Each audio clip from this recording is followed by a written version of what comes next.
In this video, I'm going to show you how I thread my machine, which is a Janome 8077. And if you're not sure how to thread your machine, take a look in your instruction book. And many machines, especially second-hand machines, don't always have the instruction booklet. There is a PDF file that you can download with links that I've put in there to the website where you can find your little booklet for your machine. And there should be a page that says threading the machine. But on your machine, it also usually has arrows. So on my machine, at the top, there are little arrows there, and it shows from my thread, it shows 1, and then 2 goes down around the bottom over there. There's number 2, and then 3 is up around the top again, and 4 around the bottom.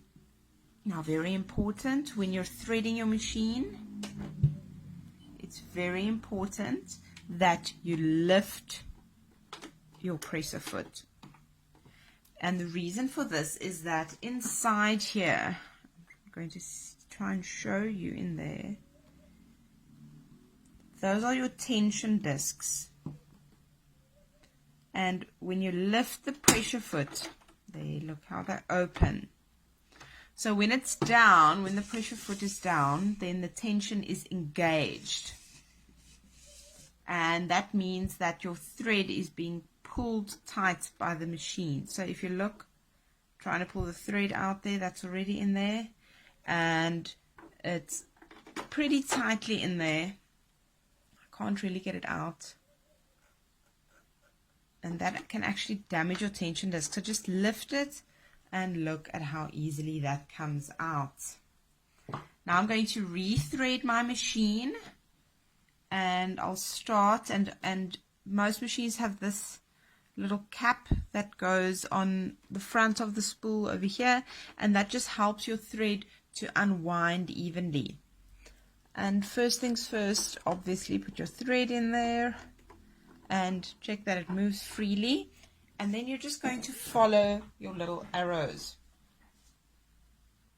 So first step is obviously around there and arrow number 1, and just check that it clicks in there, and over here it goes through your tension disc. Then we go right down around the bottom here. There you can see it shows a curve, and you should go around there and back up over to 3, and it clicks in there. There's a little hook in there, and you want it to click into that, and then back around 4. And at 4 there, usually most machines have this, and that there's a little loop, a little metal loop that holds the thread over there. You can see it. There's the loop, and your thread just needs to go in there. And then some machines have an automatic threader. So at the top, this is where your needle goes in, and I need to turn that to remove the needle from my machine and to change the needle. And then it has this metal part that holds the thread as well. And then my machine has this. This is a automatic needle threader, and it has a little loop, a little hook that goes through the eye of the needle there, and I can just hook the thread onto it, and it will pull the thread through the needle. Easy as that. Now, very important, while you are threading your machine, take your foot off the pedal. You don't want to accidentally go through your foot with a needle. Now we've got to do the bobbin. My bobbin is over there in the bobbin casing at the bottom. Some machines have their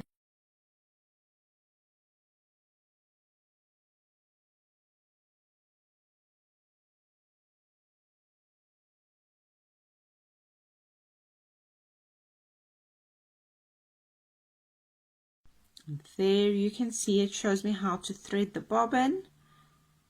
On around it, I need to go around the little hook and to the back, and your needle will catch it as you sew, and you want it to be coming out over there. See how it's turning easily. And then on the bobbin casing, I have these markings. If you don't know what those are the seam allowances, and seam allowances are mainly described in inches 99% of the time. So this is 1/8 of an inch, 3/8 of an inch, 5/8, and 5/8 is your general seam allowance, but always read your pattern first. 1/8 and 1/4 over there, that one would be 1/4 because it's 2/8. Those are used often in fine, smaller projects like quilting, patchwork, and then 3/8 are often used for underwear and kids clothing. And then some American patterns especially prefer to use 1/2 an inch, specifically when they're using an overlocker or sewing with knits. I like to use 5/8. It gives me some room to play and to make mistakes as well. And this number 10 over here on mine is just 1 centimeter. So 3/8 of an inch is just about 1 centimeter. At some point during your sewing, your bobbin is going to run out. So to change that, just remove the bobbin from the case, and I'm going to wind the bobbin quickly. And to wind your bobbin, once again, you're going to check the instructions and the diagram on the top of your machine. You're going to use that to wind your bobbin. So on my specific machine, to wind the bobbin, I need to hook the thread around this part here, around this little screw over there. You can see that can lift. So lift your presser foot up, and this is a bit long. Okay, lift your presser foot, and in your bobbins you'll see there's a little hole, so just stick the thread through there from the inside to the outside and hang on to it. Then this thread needs to go around here, and it sort of clips in, and then you're going to put your bobbin onto your bobbin winder, which is over there. There's my bobbin winder. When you move it to the right, or whichever way your machine shows, it'll show, well, it shows on mine, on the little screen, it shows SP, which stands for spool, and then you're usually just going to step on the right. Once it's on winding mode, you can just step on the pedal, and it'll wind up. And I always cut this just in case, because it can tangle. And keep an eye on your bobbin, because sometimes funny things happen and it will go around the bottom and it will tangle and knot up all in there. And as your bobbin fills up, it'll slow down. And a tip from someone who is always playing bobbin chicken, that's when you see if you can finish your project before your bobbin runs out. If you're working on a big project, wind more than one bobbin with the color you're using. Okay, now to install the bobbin and return it to your machine as it showed on this little image. There it shows you, it even shows you which way around your thread is supposed to go. So it's supposed to go anti-clockwise in this one. And then into that little loop and around and hooked in there.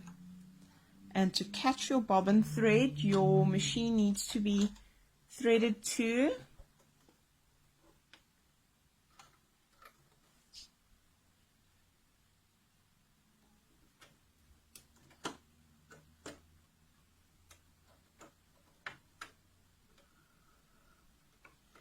and just put your presser foot down. You can either step on the pedal or you can just turn your flywheel, and you see how it catches the bobbin thread. It's caught it there, and there you have it.